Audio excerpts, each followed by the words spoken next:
ඔයාලට හැමෝම හොඳින් ඉන්නවා කියලා හිතනවා මං. මේ ටිකේම පොඩ්ඩක් අසනීපෙන් හිටපු හින්දා වීඩියෝස් අරන් එන්න බැරි වුණා. ඉතින් ඔන්න අන්දීනම් මං ආයෙත් වීඩියෝස් අරන් එනවා. හරිද? හරි වැඩි කතා නැතුව අපි යමු කතාවට. වෙනදා වගේම අලුත් වීඩියෝ එකක් අරන් ආවා මම චමීෂා. 2026 අවුරුද්දේ භාගයක්ම ගෙවිලා ගිහින්.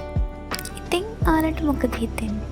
ආල මගේ ගෙවපු මාස 6 ගැන සතුටුයිද? සතුටු නැහැ කියලා දුක් වෙන්න එපා ළමයෝ. අපි හැමෝටම හැමදාම එක වගේ දවස් එන්නේ නෑනේ. අපි ජීවත් වෙනවා කියන්නේම කෙලවරක් නැති ප්‍රශ්න පත්‍රයකට තනියම උත්තර ලියනවා වගේ වැඩක් තමයි. දන්නවද? සමහර වෙලාවට ඔයා හිතන්නේ නැතුව කරන දේවල්, ඒ කියන්නේ ඔයා හිතන්නේ නැතුව ලියන උත්තර, ඔයා පැය ගාණක් හිතලා ලියපු උත්තරවලට වඩා ලස්සන වෙන්න පුළුවන්. meaningful, creative දෙයක් වෙන්න පුළුවන්.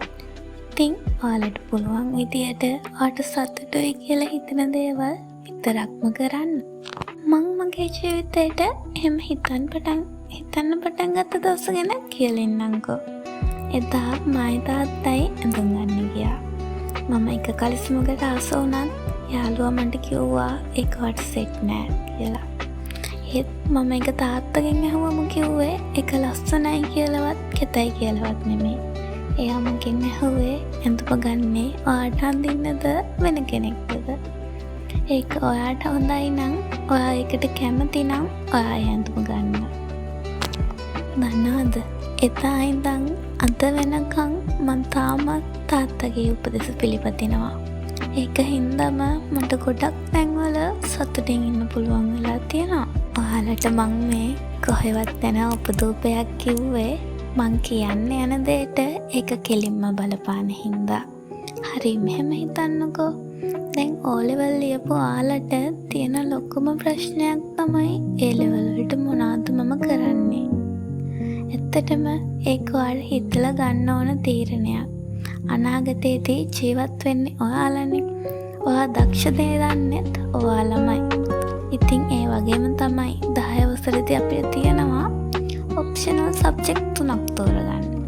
ඒ හැම දෙයකදීම අපි තෝරගන්න ඕන අපිට හරියන දේ නේද? ඇත්තටම අපි තෝරගත්තේ අපිට ඕන දේද? නැහැ නේද? අපි තෝරගත්තෙම අනිත් අයට ඕන දේවල්. ඉතින් හිතන්නකෝ එතන කොහෙද ඔයාලට ජීවිතයක්? ජීවිත කියන්නේම විභාගයක් කිව්වට ඒ විභාගෙටත් ඕනේ නිවිසන් සිල්ලේ ගෙවන විනාඩියක්. ඉතින් මන්නම් කියන්නේ ඔයාලගේ කාලයෙන් පොඩි හරි කාලයක් වෙන් කරන්න. තමන්ගේම සතුට වෙනුවෙන්. නැත්තම් ටික කාලයකින් ඔයාලට වෙන්නේ කාර්මීකරණයට ලක්වුණු රොබෝල ටිකක් වගේ නිකම්ම මැරිලා යන්න. ඉතින් ඔන්න අද කතාව මෙතනින් ඉවරයි. ඔයාලට මොනම හරි දෙයක් දැනගන්න තියනවා නම් කමෙන්ට් එකක් දාන්න යන්න.